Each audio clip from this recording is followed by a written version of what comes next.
Welcome to today's webinar brought to you by Databricks and Rivery. I'm Stephen Fagg, Director of Database Trends and Applications in Unisphere Research. I will be your host for today's broadcast. Our presentation today is titled From Bottlenecks to Breakthroughs, Data Integration Unleashed. Before we begin, I want to explain how you can be a part of this broadcast. There will be a question and answer session. If you have a question during the presentation, just type it into the question box provided and click on the submit button. We're going to try to get to as many questions as possible later. Plus, all viewers today will be entered for a chance to win a $100 Amazon gift card just for participating. Now, to introduce our speakers for today, we have Pavitra Rao, Delivery Solutions Architect at Databricks, and Taylor McGrath, VP of Solutions Engineering at Rivery. And before we get started, we have a quick poll question for everyone in attendance. What is your current data team organizational structure? Is it centralized, hybrid, embedded? And while we wait for you to select your answer, don't forget you can ask us questions at any point during the webinar. You can feel free to let us know what's on your mind as well as where you're from. We're always curious. Okay, so it looks like the results are starting to come in. Drum roll. Okay. I see them bouncing back and forth. All right, and I think at this point in time, we can probably call it. So right now I'm seeing 14% centralized, 78% hybrid, and just 7% embedded. And I see we do have questions coming in. Thank you very much. So at this point in time, I'm going to pass the event over to Pavitra to get us started. Welcome to the broadcast, Pavitra. Awesome. Thank you, Stephen. Well, as Stephen mentioned, I'm a delivery solution architect in Databricks. Been in this space for around 7 years, majorly supporting a lot of financial customers. So with that, let's get rolling. So we will start with a quick intro of Databricks. For those of you who don't know what's Databricks, who we are the data and AI company. We are the inventors of Lakehouse paradigm and are pioneers now in generative AI space. Our founders have created many of the most successful open source projects in data and AI. For those of you who've been in the space, probably familiar with Delta, MLflow, and Spark. Now we recently acquired Mosaic and we built our own LLM model, and that's also part of our contribution to open source called as DBRX. And these projects form the foundation of our open approach. All of these are open source projects, and the platform is built on open source technology, and we will probably appreciate why it is so important to build on open approach as we go through some of the content. So we at Databricks, we believe that the winners in every industry will be those who can make most effective use of data and AI, access to the data that you have, and use artificial intelligence or machine learning, analytics, etc. And we understand that data and AI is going to be the requirement to be the lead in the winners, right?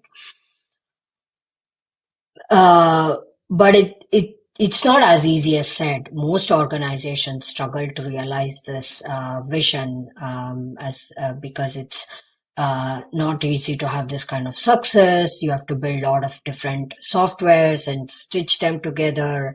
You have data warehouses where you put all your structured data and build BI platforms to visualize it and understand. Whereas your data scientists and machine learning engineers are probably just working on advanced use cases with unstructured data, and you need a lot of orchestration and ETL tooling. And on top of this, we have a lot of governance regulations that not just traditionally the regulated industries had to follow, but now every company which collects data, for them, the governance is the central piece. And we at Databricks see a lot of customers investing a ton of investment or money towards building a robust governance platform. So it's not as easy as said, okay, let's make best use of the data, but how we at Databricks are going to solve this. But just to summarize, like what it means to have so many disparate systems is, first, you're creating data and AI that are siloed, so the systems are not talking to each other, or you just have huge orchestration maintenance to just make them work or talk to each other. And the second thing is generative AI, right? Has shown a bright light on this. AI opens to a lot of data privacy and other control questions, challenges. And the third thing is you are highly dependent on skillful staff, which acts as a bottleneck and a lot of I would say incur a lot of cost just to maintain this disparate systems. Databricks made this lakehouse vision a possibility or a reality in 2020. We pioneered the lakehouse architecture to solve most of this issues. And as I said, probably boil it down to three main areas. And today we see 70% of global enterprises have adopted Lakehouse in some shape or format. And this is from the recent MIT review. So Lakehouse is taking a lead architecture, and almost all of the remainder intend to have one within the next few years, next 3 years or next 5 years in terms of the survey. Lakehouse adoption has already become a force in market. There has been another rapidly raising technology. I think no one has heard about it, right? Generative AI. I was just kidding. Generative AI, which is like the centerpiece of every conversation, right from CXOs to even developers, individual developers. Everyone wants to take advantage of GenAI capabilities and accelerate their workforce, right? So you might be familiar with Mosaic ML acquisition that Databricks recently did. And we bought these two technologies, Lakehouse and generative AI, and we have established a new category called as data intelligence platform, which will help us democratize data and AI across your entire organization. This opens up to a whole world of possibilities. I'll try to concise it in a couple of next slides, what we envision with data intelligence platform and how do we solve some of the biggest challenges in winning or effectively using data and AI to win the industry, right? So data intelligence platform in a nutshell, it's rooted on a lakehouse, as I mentioned. And the unification of data and governance is a foundation of making data intelligence platform work. I can't stress enough how important it is to have governance laid out, and especially in huge enterprises. And I think one of the polling question itself shows that you have a hybrid kind of architecture where you have a lot of teams working on the same data. So it becomes paramount that there is governance tied to this. So the data intelligence platform has an intelligence engine, and this uses generative AI model to understand the semantics of your data and uses that understanding across everything in the platform. So take a look at some examples, right? For example, Unity Catalog. For those of you who have never heard what is Unity Catalog, that is our governance feature, or as laid out here, it's our unified security governance and cataloging capability that is built into the platform. In Unity Catalog, you can securely find data and understand tables with natural language that uses your company jargon.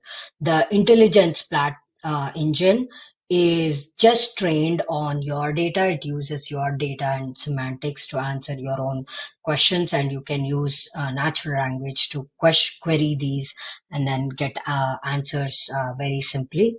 We have within Databricks, we have around like 500,000 tables, and finding the right one is a huge challenge. So with the intelligence engine, which understands the data within our organization, relationships will be built, and developer can guide to the right data just by asking right questions. In today's world, you have so many different APIs, third-party systems that you bring in. All of this will have Unity Catalog work together. So that's the importance of open source. And I was mentioning earlier, if you have the open source, open technology, it makes it easier for our integration partners. For example, Rivery tightly integrates with Unity Catalog. So it's very important that it's open sourced and having flexible APIs to build it out. So you can bring disparate systems together, data systems, APIs, third parties, and integrate that with the lakehouse and use Unity Catalog on top of it. Moving on, Delta Lake, this is the open data source format that we support, and Uniform, which allows you to use any other formats just like Delta.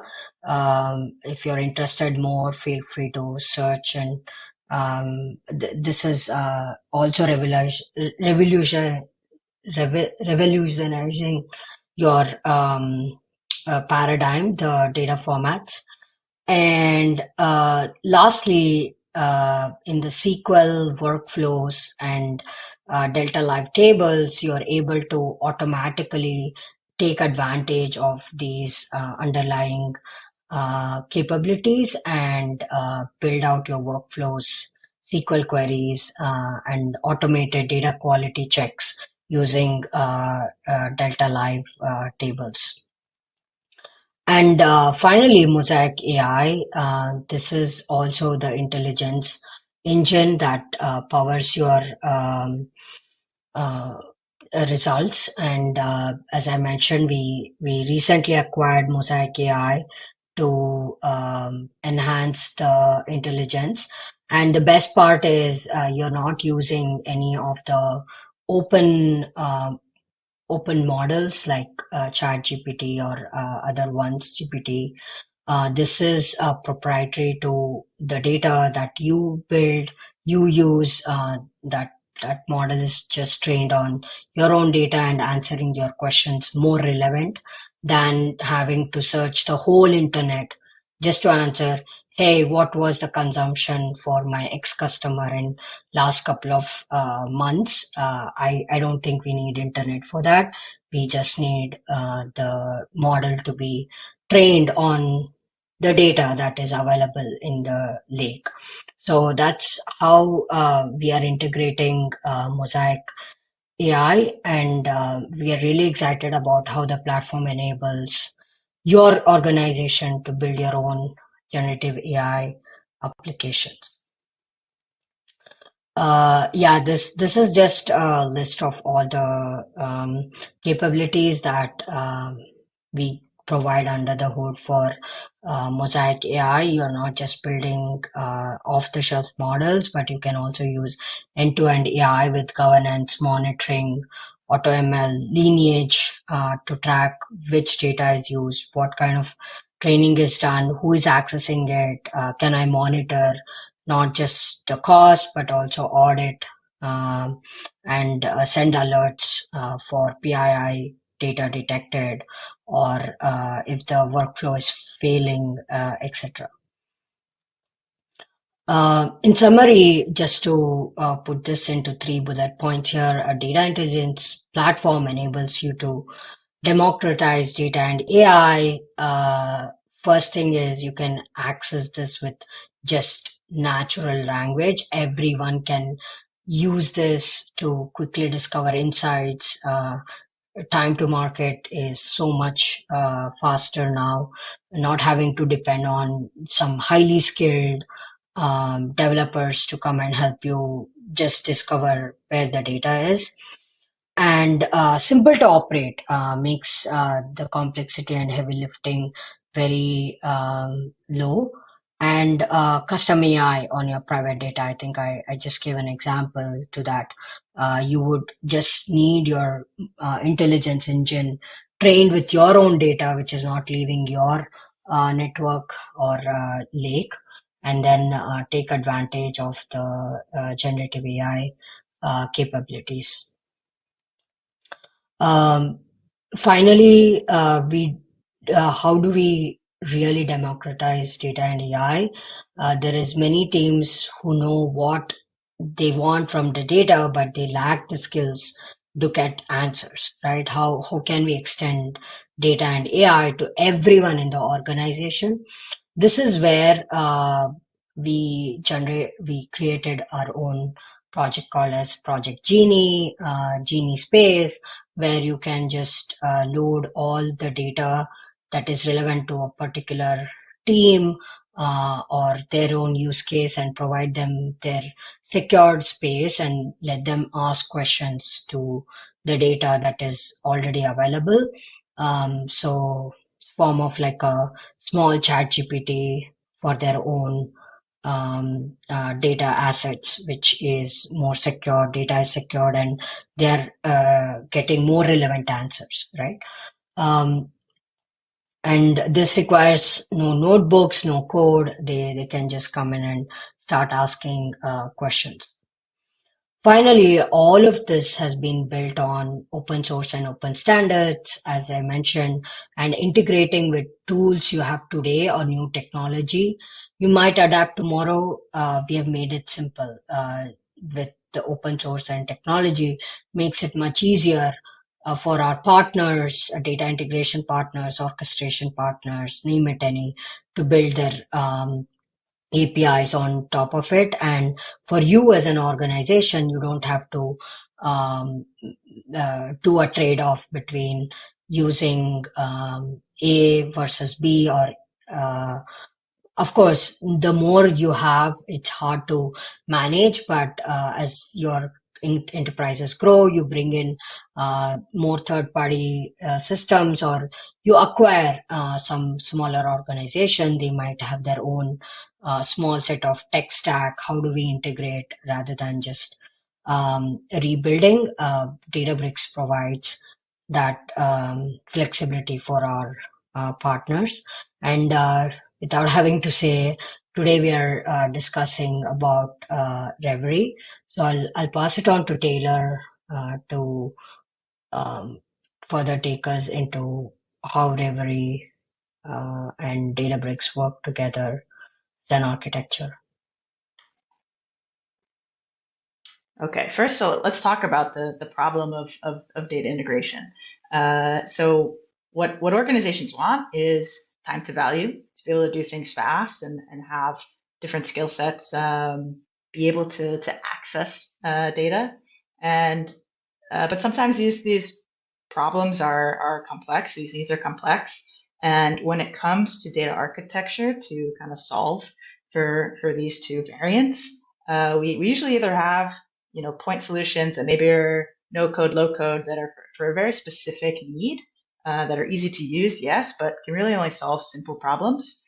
Or we have the other opposite side of the spectrum, where we have, because of the complexity of our need, we have to adopt either a very heavy code-based solution or something, that has been around for decades and decades, and kind of is robust enough to handle our complex needs. And so at Rivery, we aim to kind of harmonize these two worlds and provide an easy-to-use platform that can solve complex needs across, an end-to-end ELT use case, whether that's, simple or complex. And at Rivery, we have kind of some key verticals and industries that we have, some trusted brands leveraging us as their data platform of choice for data operations. And in terms of what that means, architecture-wise, we'll go over the Rivery kind of data integration platform. So when we're thinking about data integration, there's the task or challenge of integrating from many different sources. So that can be business applications, database replication, event streaming, as well as connecting to files, maybe on a server or in file storage, and kind of getting that into our Lakehouse or Databricks architecture to actually enrich it, manipulate the data with some sort of transformation, whether that's Python code or some SQL code to create data models. And then ultimately all of this is to actually create business value and to be consumed somewhere, right? So either we are consuming data in a downstream BI platform or sending data back into business applications for operational use.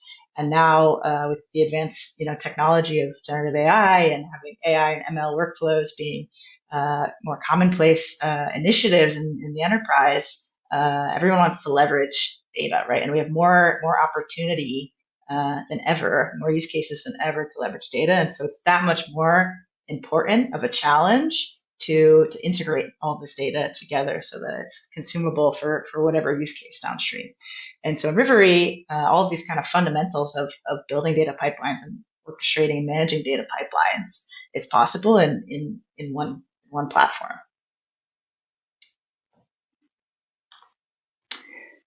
So in addition to, I guess, the fundamentals or the foundational things of building a data pipeline in terms of ingestion, transformation, orchestrating these things, there's also the platform element that comes into play. So that means, how do we make sure that we're doing this with data engineering best practices, derived right from development lifecycle best practices? So we're versioning, we're doing CI/CD in terms of having our data operations. Pavither spoke about governance. I think that's a huge topic, especially to manage governance in harmony with data access. I think we all want data access, but we want to make sure that the data that's being accessed is secure and governed to mitigate risk. And because we can do all these things in one place, we can have essentially end-to-end templated solutions or accelerators to speed up our business domains and product teams that might be producing their own data products. And it's important to us at Rivery that we integrate with the rest of your stack, right? Especially at larger companies, there's many times already other architecture, other tooling in place. And the idea of kind of having a platform to do everything is scary, right? In terms of vendor lock-in, et cetera. So we're very open to integrating with really any other type of tool in the stack with an open API and integrations there. So for example, if you're using something like DBT to do transformations, then you might just want to use a data integration platform to just do the ingestion, and then have an easy mechanism to kick off DBT jobs downstream to orchestrate all these things together, right? That are kind of sitting on top of our Databricks Lakehouse, ultimately for data to be consumed. So we'll dig into the challenges with managing data pipelines at scale. And I think first to kind of tell the story here of how this really amasses over time is, when a company, let's say, is first setting out and growing and creating their first data platform or their first set of use cases, maybe we're bringing in some priority data sources, and this is maintainable even to write write ourselves or use a technology to do so, to cover all of this. Over time, business initiatives might change, data modeling then needs to change. We have new sources we need to onboard and get into our lakehouse, get into Databricks. And then now with kind of advancement in technology, there's even more opportunity of use cases for data teams. So we have kind of the world of ML and AI blowing up right now. And very advanced platforms like Databricks that have kind of all this functionality to like leverage it, but we still need to get data there into these platforms and integrate the data so that we actually can like achieve the business value we want to achieve. Not to mention the use cases that we've had forever, which is our internal analytics and reporting, just understanding what's happening in our business, to all the downstream business teams. As well as pushing data back to other systems. So what we might recognize as like data activation or reverse ETL, which maybe in the past was more of an operational use case, but now because we can do this all in our lakehouse, and our lakehouse can act as the source to push data back to systems, then it's now another task for the data team. So I think as opportunity grows, in many cases, it can actually slow the time to deliver these outputs of data teams and cost more, because with each new use case, we might need a different software, a set of softwares, more resources to tackle these things. So the cost goes up as well as the time to deliver goes up, and we have this like pipeline sprawl, data integration sprawl. That occurs as use cases grow. And so, what might be some of the reasons for this, for kind of the cost growing as well as the time to deliver growing? First is that we're stitching together a lot of different platforms just for data integration. So just across data integration, we might be ingesting from APIs, we might be ingesting from databases, and might have different sets of tooling for each, because over time, maybe a new niche use case came up and we figured we needed a new software, or we need someone to hand code something just to get that data integrated into our lakehouse. And then the modeling that occurs to actually bring data together so that it's consumable, it's understandable by the business, right? So creating like our bronze, silver, gold architecture of tables, and all the modeling and code that might go along with that. Orchestrating all of these processes together, right? We might have another tool just to orchestrate. Many enterprises have multiple tools just for orchestration of different softwares or processes happening in different softwares, as well as monitoring, trying to have visibility over this whole process, all the different things happening. And this creates silos, right? This creates different parts of the business, kind of siloing around different technologies, different architectures. It's very hard to govern centrally. Have kind of a federated governance plan is almost impossible when there's kind of a vast amount of tooling, and kind of gaps between tooling. Almost has like this invisible space, right? That if something breaks upstream and then impacts things downstream, it reduces reliability and trust across the org. And there's context switching from tool to tool. So there might be a very easy to use ingestion tool that I have, where I just need a couple of clicks, but then maybe I'm actually like handwriting code in Python to do some transformations. And so switching back and forth between all these different interfaces, all these different tools can also naturally create a cognitive load and slow down a data team from delivering faster. And so with not only the tools that we have to string together, but kind of the increased use cases and opportunity, there's this bottlenecking that occurs, especially with centralized data teams, centralized models, where a data team can become a service desk, a ticket desk, where they're kind of the backlog or the bottleneck for users actually getting access data sets, or understanding, right, their business problems, and being able to have insights and take action, the actual business value that comes from data in the first place. And so this brings up kind of an argument of the dilemma that exists between data access and kind of enabling anyone to access data versus data governance, right? Or having controls across the business. And so we see the advantages, the clear advantages of data access, which is that we can build and iterate pipelines to create data products as quickly and easily as we possibly can. And this also enables frameworks like data mesh, where we have domain teams owning this process end to end.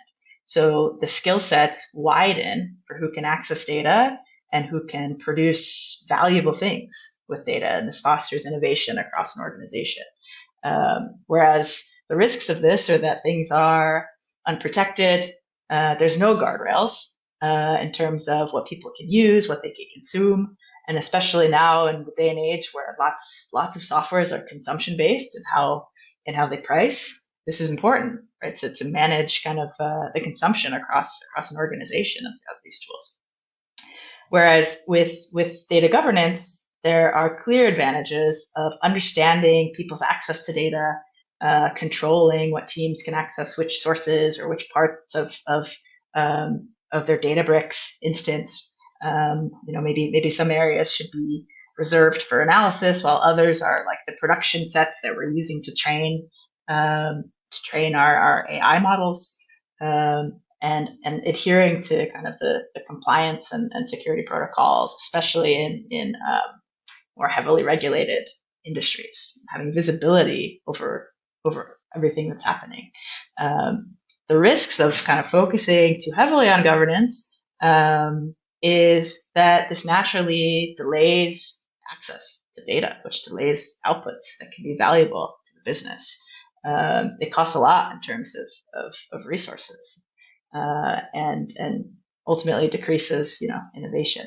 But the perfect harmony of this is that we can have some level of both, and I think it's different for every type of organization, right? Some organizations, because of the industry they're in, they have to be much more governed, whereas other organizations, maybe startups who are innovating and moving quickly, data access can be much more important. So I think it's really a sliding scale, but ultimately under the hood, you need to understand, based on where that perfect middle place is for you, the architecture needs to exist, and the type of functionality that can enable you to have this data integration kind of harmony across the org.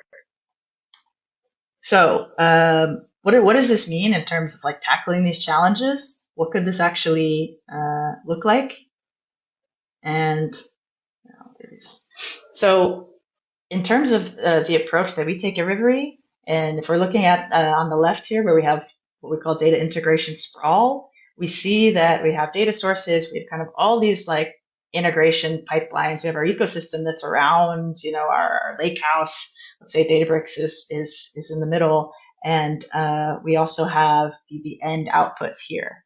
But it's very hard to govern. All the pieces are not connecting. People are accessing from different points, accessing our sources from different points. Where the type of architecture we want to adhere to is, the last one, is to kind of declutter this with first a set of building blocks. So we're thinking back to the fundamentals of being able to connect to any data source, transform the data, and orchestrate these processes, ultimately to create the assets that people can consume. We have a unified data interface, which here could be Rivery. So being able to connect to anything and kind of orchestrate processes that are happening in our unified architecture, kind of our unified platform of our lakehouse here, which Unity Catalog is a great example of a consumption gateway. So in Unity Catalog and Databricks, not only are things happening Databricks cataloged for you and lineage exists, but it's also an experience that is easy to find assets, you can easily query things in SQL. So people with SQL skill, analyst skills can get analytics. The downstream BI tools can easily connect to these data sets. And this data can also be used as a source for sending data back, let's say, to our business applications to enrich them with data and perform operational tasks as well. So Unity Catalog being that consumption data gateway, Databricks itself being kind of our unified architecture where data is stored and we're building our data models, and Rivery being the data interface for connecting to kind of any data source, integrating that data into the platform is the overall approach. And so how does this actually happen? What does this look like? In Rivery, we have a mentality that we want to be able to connect to absolutely anything. So first and foremost, it's covering what we call native connectors. So it's we have over 200 out-of-the-box connectors at the moment, and a very easy to use custom connector to any REST API. So that means just similar to working with like Postman, it's being able to automate and build essentially your own source, all from the UI, as well as connect to databases and do change data capture, database replication, and also leverage Python if there are more complex needs, demand for connecting to more complex systems. You can leverage Python to create your own source as well, and all of this is possible. Rivery, it's a SaaS application, so it's all happening in the cloud. And so that's first how to connect to data, and then once getting all of our raw data sets into our platform, into Databricks, what happens next? That's really just the first step is getting all the data there, and then we have to manipulate the data, enrich it, combine it into data sets. And so this is where we like to leave this as user's choice. So we can integrate directly with dbt. There are SQL workflows that we can orchestrate leveraging Databricks SQL, as well as Python itself and calling off triggering Databricks workflows as well. So all of this is happening in tandem. So for example, right after my initial extracts run from all my source systems, I can kick off a job in Databricks to happen that then transforms that data and maybe outputs a table that I'm loading into a BI tool or I'm leveraging for some AI use case, but essentially is being consumed and is valuable. And because we can do this all in one place, this actually means we can package a lot of these use cases into what we call kits, but they're pre-built solutions that essentially allow for connecting to a data source, the orchestration of the transformations that happen downstream. So building out, let's say, a full data model and automating all of this together. And because it's a unified platform that is sitting on top of a lakehouse like Databricks, all of this can be orchestrated together. Now, when we're thinking about and this is relating back to the initial polling question when you guys joined, and we're thinking about the operational structure of DataWorks. And this is, I think, a simplistic picture of two extremes, but we have centralized data teams that own, let's say, end-to-end extract, load, transform, ELT or ETL. So they're building the data pipelines to ultimately get to data sets that can be just consumed. The opposing view of that, and very much in line with new kind of paradigms like data mesh, is that there's actually a data platform team that just governs and establishes best practices, but that the domain teams themselves own their end-to-end data products. So would own everything from gathering the data to modeling the data to then producing the end assets that are consumed by the business or shared with other teams. And a lot of you said there's a hybrid model that you're using, so it might be some mixture of this. So maybe there's still a centralized data team covering end to end for some use cases, but then there are data product teams that are doing their own use cases as well. So a bit of a hybrid model. So no matter what org structure there is in terms of data operations, we still want to foster development lifecycle best practices. So this means after we're building our initial pipelines, to have the ability to do version control, to manage deployments across multiple environments, for example, dev, QA, production, and to be able to do this, one, programmatically for our like data engineers, our more technical resources, but also have it, seamlessly integrated into a UI so that even our less technical users can build with best practices and control their versions and deploy and adhere to whatever kind of are the standards that we're setting as far as building a data product internally and integrating data internally. And what could this look like in a hybrid or a democratized model? So in terms of a data team or data platform team, let's say, we can think about the things that we want to centralize. So we want to have visibility over all the consumption that's happening, let's say in Databricks and all of the tools that we're using as part of our architecture, like Rivery as well, the actual health of our data integration pipelines, making sure that everything is secure, that the things that need to be handled with,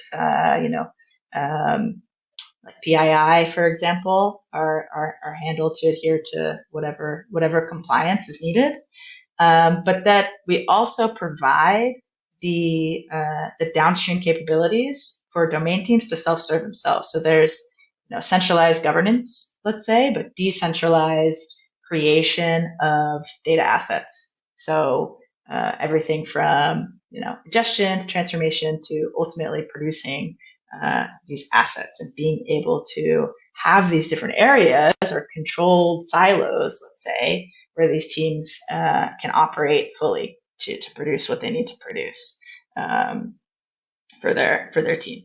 And so an example of this actually is a relatively new customer story of ours, where a Fortune 500 toy company has an initiative company-wide to democratize data integration. And so what this means is they have many sources they want to connect to, eventually over 80 different integrations, and many teams that they want to be able to self-serve and build data products, eventually over 100 teams. And so with Rivery, and they're leveraging Databricks as their data platform, and Rivery to be their kind of data integration services provider. They also care very much about automating a lot of things. So provisioning new users, provisioning teams to what they call a workspace, which includes areas in Databricks that they have access to, different catalogs in the Unity catalog, as well as areas in Rivery that they have access to for building their pipelines and connecting to their data to integrate it. Being able to kind of automate this all together to add a new team, provision a new team within minutes, because this is all programmatically built and can be leveraged as code. And so far we've already we've been working on them for a few months. We've connected, we've integrated across 6 of their product teams with plans to go over 100, and 15 integrations with plans to go over 80 and probably beyond. And the downstream use cases for them are endless when it comes to, it's across the board in their data platform, serving internal insights and reporting and BI tools, data science, as well as sending data back to their business apps, their CDPs and CRMs, for example. A second use case to quickly talk about is a customer of ours, DoubleVerify. They actually migrated to Databricks recently from another data warehouse, and they used Rivery to do so. So this is a use case that centered a lot on database migration and migrating from kind of one system, one platform to another. So they're able to see some nice returns here, some nice gains in terms of faster time to value when migrating pipelines, saving money on saving resources, and moving lots of data each month. So a little over a couple terabytes per month into Databricks. That's another example. And so when when we think about a data platform, we like to think about being closed but open. So having functionality to do things end to end and to manage these things at scale, but also being open to swap out any piece of this with other softwares and other tooling. There's lots of times that things already exist in an enterprise, in an organization, and being able to kind of fit seamlessly and easily into wherever it makes the most sense, the most value. And lastly, what I'll leave us with is, if we're thinking about data integration at scale, I think the first thing to think about is what our operating model should look like as a data organization, and which will drive what our architecture should look like to meet the demands of the strategy we've set for ourselves. So what are the things that should be centralized? What are the things that should be decentralized or democratized across the org? And where does that ownership start and stop in terms of the data team? Because I think that will dictate ultimately the architecture that's needed and the technology that can speed up time to value and accelerate time to value with advanced data platforms and technologies like Databricks. And that's all for me. So I'll pass it back to Stephen. Fantastic. Thank you very much, Taylor and Pavithra. Okay, we're going to dive into our attendee questions. So first question is for Pavithra. Pavithra, can you discuss the specific features and functionality of the Rivery Databricks integration, such as support for Unity Catalog and external locations, and how they contribute to a seamless data integration and governance experience? Yeah, sure. As we went through some of the content, right, with me and Taylor, I think governance is the center for all the discussions when you go into enterprise level. I would say the platform architecture build out, whether it's one technology or multiple technologies. There is more and more focus on seamlessly integrating data sources, but also with that comes the challenge of governing the access, who gets access to which data. And I think that was probably a decade ago, just access to data asset or a file. But now I think it's become very granular to row level, column level data.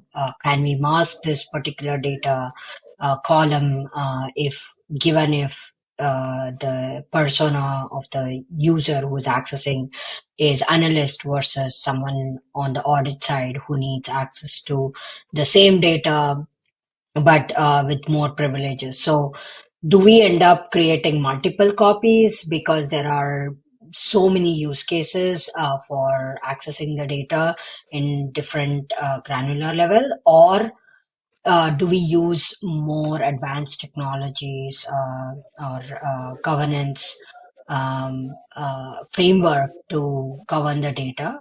So I think it's paramount. And as we went through some of the discussions here, Rivery has completely invested, I would say. Like, there are so many partners of ours, but among them, Rivery has built in a tight integration with Unity Catalog. So the enterprises trying to adapt both the technologies don't have to worry about two different systems talking two different languages. And Unity Catalog can solve most of, I would say, all of the governance requirements. And lastly, I'll add is it's not about access to data, and discoverability is very important, right? As a team, if I'm trying to build a use case, I should be able to take advantage of what my other peer teams have built in terms of data assets. That discoverability, lineage, trying to understand the sources of the data from row level to column level, and how many data assets it is using upstream and downstream application. So if I make this particular change, what is going to happen towards the downstream application. What is the frequency of the updates for this data? Can I expect real-time data, etc.? So all of this is kind of, I would say, interlinked in terms of when governance, and I would say these are like top highlights how we provide governance through Unity Catalog, especially with the integration here. Understood. Thank you, Pavitra. Taylor, our next question is for you. How do you make sure a user on a certain team isn't building pipelines where the data isn't secured? Yeah. So I think this is a bit of a governance question, and I think in Rivery, what it comes down to is the level of control that you can build across different workspaces, maybe that you're assigning to different users or different teams. So, for example, if you're creating a connection to Databricks, you can dictate exactly what users can access that in what area and what areas of Databricks they can land data into, for example, in the Unity catalog. In addition, you can also ensure that as data is traveling, through Rivery's pipeline, where we're connecting to data and landing it, let's say, in Databricks, that it's only being stored in the in the user's VPC or private cloud, for example. So we can actually stage data privately and don't store the data anywhere on our site. Understood. Thank you, Taylor. Next question, and perhaps this is something both of you can weigh in on. If I build some data ingestion pipelines in Rivery, and then I have a Databricks job to run some machine learning scoring after the data landed in Databricks, how can I ensure the Databricks OB is triggered after the ingestion pipeline is done? And Taylor, I don't know if you want to take that first. Yeah, so I think it's a question about orchestration. So being able to kind of connect the dots from an extraction process that maybe you're doing in a data integration tool like Rivery to a Databricks workflow, right, or job. And so I think a nice answer to that is from Rivery, actually, we can call Databricks API, integrate with it to kickstart these jobs to happen. So what that means is in one place you can define all the dependencies, right? So you can ensure that right after your fresh data has landed in Databricks, that any downstream process you want to be triggered directly after starts happening. So it's kind of just connecting all the dots between systems and pipelines that you're running. Understood. Thanks, Taylor. Next question. We have some data sources that don't appear on the list of Rivery's out-of-the-box integrations. How do you enable a decentralized data team to ingest that data in those cases? I'll take that one too. So Rivery has, again, out-of-the-box integrations, but also a vast capability to connect to custom things. So whether that's REST APIs or connecting via code and managing that connection, that can all be done in a pretty simple interface. So that if we're thinking about decentralized teams, this can be done, by users of a varying range of skill sets, without really having to worry about writing true raw code or managing any infrastructure. All they really have to do is define the Databricks, where they want the data to land, let's say, in Databricks. Understood. Next question. I think this is another one for you, Taylor. What's the best practice to structure your catalog and Rivery environments? Sure. I would say in terms of building pipelines, you probably want them to match how you're structuring your Databricks catalog. So for example, if for each use case you have a dev, QA, and production catalog, then you'd want to mimic that where you're building your pipelines. So you'd want a pipeline to be for dev and QA and production, and what's nice about that is you can manage Rivery deployments to basically leverage, your dev Databricks catalog connection in your dev environment. And then when you're deploying that code, those pipelines to a higher environment, it's very hands off, and you can kind of parameterize to leverage your Databricks, QA catalog for that, or your production catalog. And all this can be just managed via variables and parameters, so that you're not doing any kind of manual changes when you're deploying these pipelines. Got it. Thanks, Taylor. One more question before we wrap up today. And Pavitra, I'm going to start with you. This is a question from me. If there's one thing you would really like our attendees today to walk away keeping in mind, what would that be?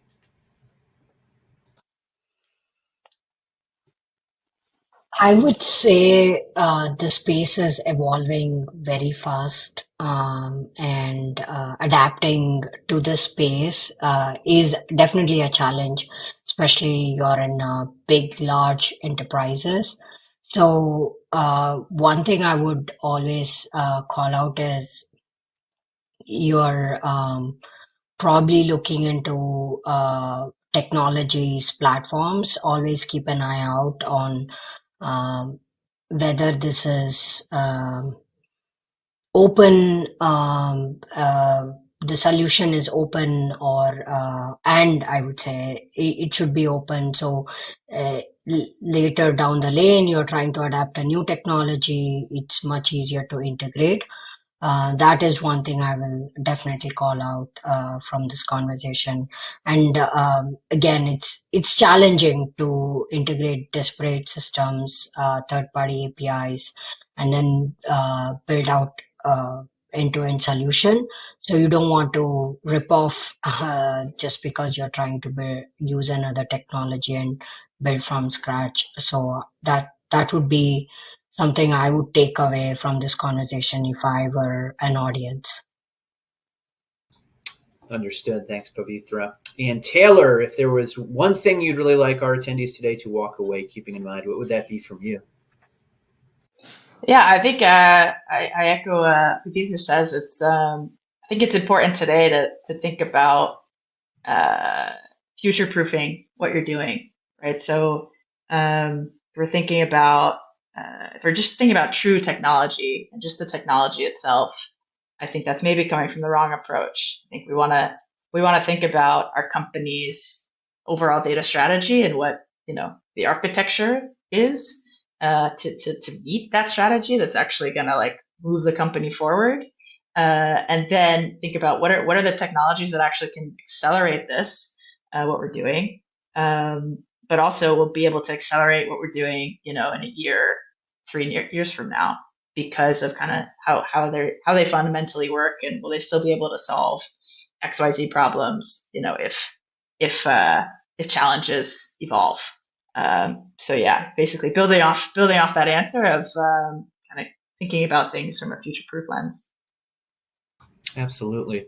Well, I would like to give a huge thank you to our speakers today. Once again, Pavitra Rao, Delivery Solutions Architect at Databricks, and Taylor McGrath, VP of Solutions Engineering at Rivery. So if you in attendance would like to review this presentation or send it to a colleague, you can use the same exact URL that you used for today's event. It will be archived, and you will receive an email once that archive is posted. And if you would like a PDF of the deck, you can go to the handout section once the archive is live. And also, as I mentioned before, just for participating in today's event, you could win this $100 Amazon gift card. The winner will be announced later today. We'll let you know if you're the lucky viewer. Thank you, everyone, for joining us today, and we hope to see you again soon.